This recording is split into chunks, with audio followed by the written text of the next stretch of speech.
13 candidates are on the ballot, and we spoke with voters like Anthony Gilbert, who said whoever assumes the seat must be ready to complete the late councilwoman's term. She was a nice activist for the community, and it's probably some big shoes that'll have to be filled, and people that want to step up and put into place some things that are going to move East Tampa forward. Early voting ends tomorrow for Tuesday's Tampa City Council special election. Michelle Monroe says it was imperative she and her family cast their ballot as they want to see some things change. As a value is a right and is something that we don't take lightly. Neighborhoods are the key issues, of course, crime, and of course just making sure our kids are safe and feeling safe. District 5 includes downtown, Ybor City, East Tampa, Tampa Heights, and a small portion of West Tampa. Hillsborough County online voter records show only 3,000 of the more than 45,000 eligible voters have cast their ballot ahead of Election Day. Gilbert was born and raised in East Tampa and says the area needs a turnaround, and fast. It's a recreational use when it comes to fixing the roads and the streets and the safety concerns, just everything about East Tampa. District 5 has just been neglected over the years. He adds it's important everyone who can vote does, specifically black people. According to voter records, there is a greater number of eligible voters who are black compared to any other race or ethnicity, with nearly 20,000. We'll turn out to do boots on the ground. We'll turn out to go to a football game, but we won't turn out to vote. And we really have to change that because the black vote does matter. These small elections is what delegates the dollars that'll get in here to help us, help fix the roads, help start programs, help kids stay out of trouble. We spoke with leaders from both parties who say they are worried about a low voter turnout since it is an off-year election. Early voting ends tomorrow. Polls open at 10 a.m. and close at 6 p.m. We'll have locations at our website, WFLA.com. In Tampa, Victoria Lucas, 8 on your side. It was a day of celebration and the start of a new chapter. 2 combat veterans who were injured overseas receiving brand new homes free of charge that are adapted to fit their needs. Rolling into a brand new home, with neighbors and volunteers waving the American flag proud. Saturday morning was a special day for Marine Sergeant Christopher Lawrence. It's amazing, this house is so beautiful. Lawrence lost his leg and severely injured his arm after stepping on an IED while serving in Iraq. If I'm in a wheelchair, I'm just kind of taking up space, but here I can get around the house in a wheelchair. The cabinets, they've got adaptations to pull down, like I can still function. Even on a bad day, I'm still able to be part of the family. That's where Homes for Our Troops comes in. The national nonprofit gifting this hero and his family a brand new house in Wesley Chapel. One of nearly a dozen that the group has built here in Pasco County. We don't see our mission as charity. We really see our mission as a moral obligation of our country. The one-story building is ADA equipped, specifically to Sergeant Lawrence's needs. After a ribbon cutting and ceremonial flag raising, the Lawrence family was given the keys, a new home, and a new start. I don't intend on moving ever. Homes for Our Troops says the 2 homes given away today were 418 and 419 across 45 states. They say they have a packed summer and hope to hit 420 in the next few weeks. Reporting in Wesley Chapel, Ryan Arbogast, 8 on your side.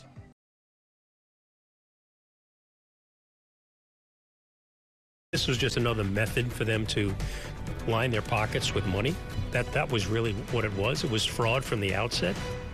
A mass shooting in Lakeland has led to an unlikely connection with fraud and federal loans designed to help small businesses during the pandemic. Good evening, everyone. I'm Josh Benson. I'm Jennifer Lee. Thank you for joining us. Lakeland Police, the FBI, and even the Postal Service were involved in an investigation that has led to the arrest of 12 people.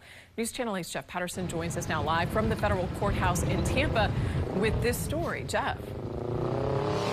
Good evening, Jen and Josh. The U.S. Attorney says a Polk County-based gang has been involved in fraud, stealing thousands of dollars of federal loans that should have been used for small businesses.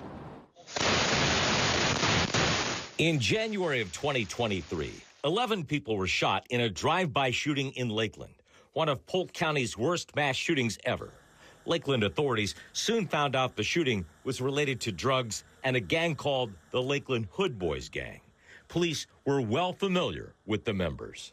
Drugs, shooting, typical gang stuff. But once they started to investigate the shooting, they found more. Once the shooting was completed, detectives started to notice quite a few improprieties in some of the folks that were ancillary to this investigation. They say they soon found gang members and associates had applied for Federal Payroll Protection Plan, or PPP loans, which was to ensure that small businesses could make payroll. They wanted to give loans to small businesses so they could keep individuals on the payroll. The problem is none of the people who applied for the loans actually owns a small business. These individuals filed fabricated businesses, fabricated business records, and what was their goal? The goal was to make it appear that they were running successful businesses. They received thousands of dollars, but didn't spend it on their employees' salaries. He spent it on cars, clothes, at gun shows. Now, 12 people involved are under arrest and facing federal charges of wire fraud. We have seen a major evolution of gang criminal activity into the white-collar fraud area. The people arrested in this operation face up to 20 years in federal prison. Lakeland police say some of those arrested have been involved in criminal activity for years. Back to you guys. Thank you, Jeff. Detectives say a Polk County pet clinic was the target of a nearly six-figure fraud. A former manager is now accused of stealing thousands of dollars, leaving the business struggling to survive. News Channel 8's Georgia MacArthur joins us now live from Lakeland with the paper trail that has been uncovered. Georgia. Well, Jen and Josh, an audit shows the former manager not only used the money to fund her lifestyle, but also to remodel her kitchen. It is something the board of directors say left them struggling to keep their doors open. Polk County detectives say a former manager, Emily Lorenzano, funneled nearly $100,000 out of TLC pet snips. An audit showed more than $93,000 in deposits were missing from the company's accounts. When we first stepped in and realized that we had bills that had not been paid for months. Detectives say Lorenzano altered deposit slips and used the business credit cards for Amazon and Walmart purchases. More than $2,000 worth of items like clothes, shoes, and diapers. The financial hole was deep. The new management team had to scramble to keep up with operations after bills went unpaid. The $300,000 that we had to try to make arrangements with our pharmacy companies, with anyone that was doing business with TLC that was not getting paid. Detectives say Lorenzano's scheme spanned 4 years. She's now facing charges of grand theft, fraudulent use of credit card, and scheme to defraud. We had to halt spays and neuters. We had to stop wellness. We had to reorganize the vetting, getting the surgeons back in. So it was quite a bit to right the ship. And a clinic tells us it wasn't until a new manager stepped in and took a closer look at the books, that's when they noticed the money was unfortunately missing. Reporting live in Lakeland, I'm Georgia MacArthur, 8 on your side.